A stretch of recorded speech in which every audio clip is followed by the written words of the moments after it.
Hey everybody, and welcome to the last episode of Founders Insights for this decade. We just managed to push out 5 videos during the last month here, and it has been quite a ride. And in this episode, I would like to take a look back at this decade and what we can expect in 2020 and years to come. So not so much about I want to, in the next episode, I actually want to deep dive into what is our core business and to explain a little bit about that, because there is a lot of people who are a little bit confused about what is it actually we are doing. So I'm gonna make an episode on that. And then I had a comment on one of my previous videos that I found quite interesting. Was like, what does it take to have state-of-the-art office in IT in Ukraine? So I have decided that in January I will go out and visit a few different companies that I know and show them their offices and have them tell us a little bit about what they think makes the difference as a good office in IT in Ukraine, because that's certainly getting more and more important to have a good place to work. And what does that mean? So there will be a dedicated episode about that as well.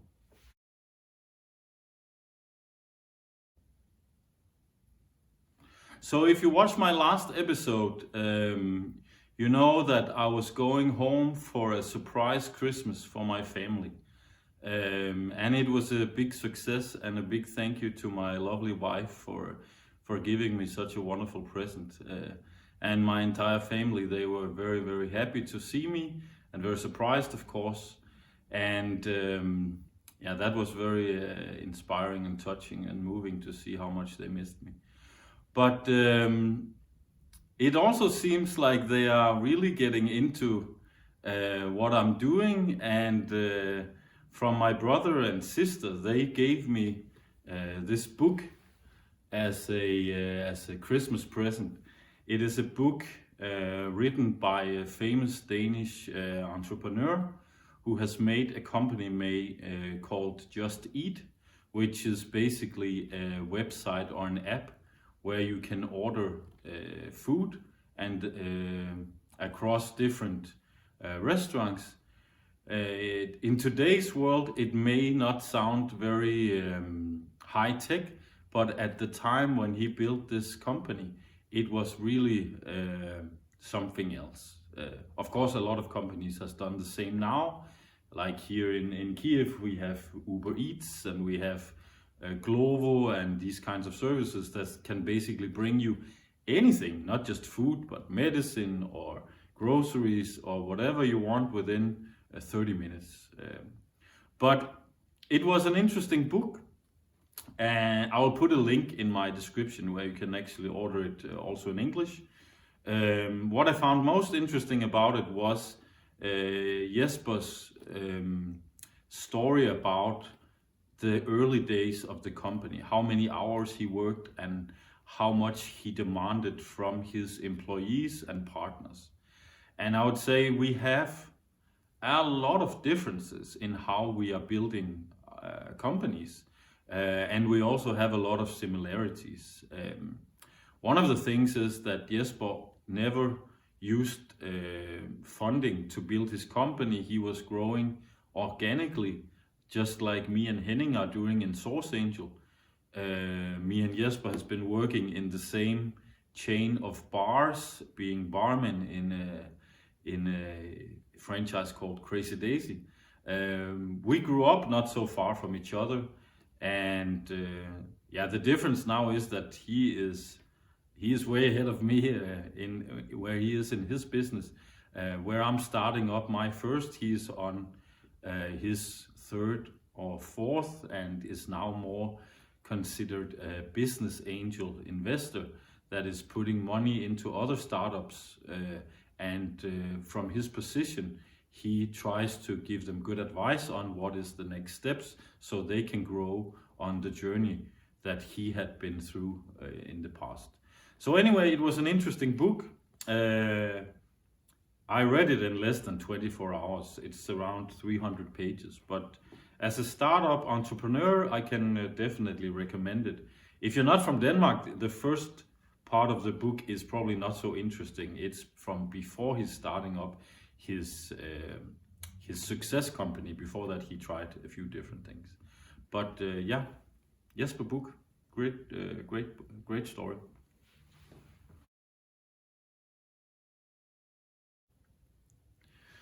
One of the things that has changed after I moved full-time into Source Angel is that I have a lot more freedom to decide what it is I want to spend my time on.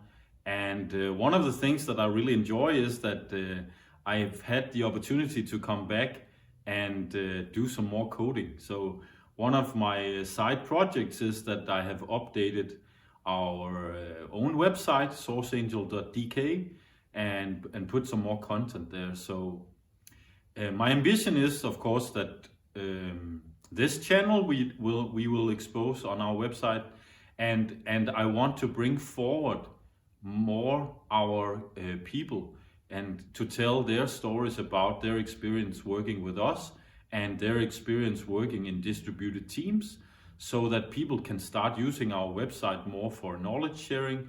And hopefully that will also both attract clients, but more importantly, I hope it will help us attract talent, because we are a small company and we need to really sell ourselves in order to get the best talents.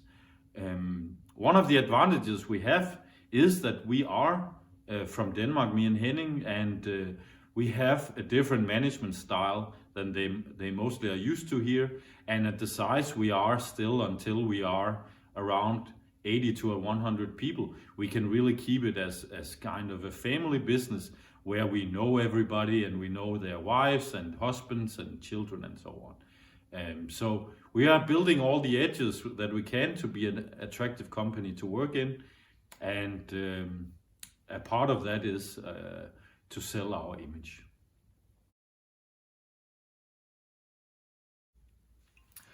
So looking back at this decade, it has been, for me, a decade defined by Ukraine. I moved to Ukraine and has spent the most of my time this decade in Ukraine. I met my wife here in Ukraine 7 years ago, and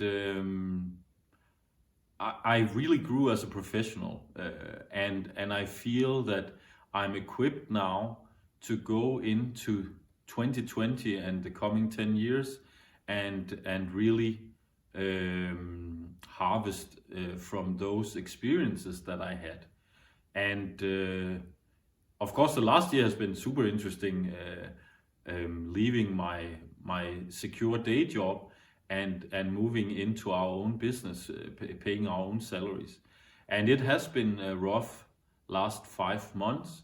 But when we look at our pipeline, I'm very optimistic.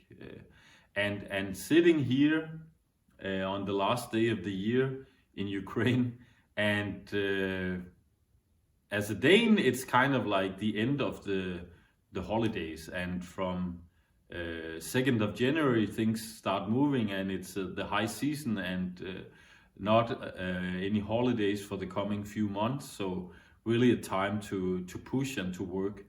But here in Ukraine, New Year is just starting the season, and for the next 2 weeks, I know that it will be very hard to recruit, and most people are with their families. Maybe they're in the western part of Ukraine in the mountains skiing, if there's any snow there. So I have to be a little bit patient, because I can tell you I'm ready to hit the ground running and push on all these potential clients we have, and get some more signatures so that we can start growing our business as we want. But I have no doubt that in late summer we will have grown with 10, 15 people at least, and then we're in a very, very good position. So today we got our first signature from the pipeline. So our recruiters, they already have things to do on top of their existing pipeline. So yeah, it's looking very promising, but yeah, I have to keep my expectations down a little bit the first 2 weeks before we really see some traction and people start coming back from the holidays. So I think that's it for me for this year. So thank you so much for your support and watching this channel. Give me a like, give me a comment, share the videos on your social networks. It helps me build. And I have to admit that I really love to follow the statistics on YouTube to see how many people are watching and so on. You can go into so much details on this. They show how many minutes people have been watching videos and so on, and I really get a kick out of it. So in January we will pass 1,000 views of the channel, and what's next? 5,000. So Happy New Year to you and to your dear ones, and see you in 2020.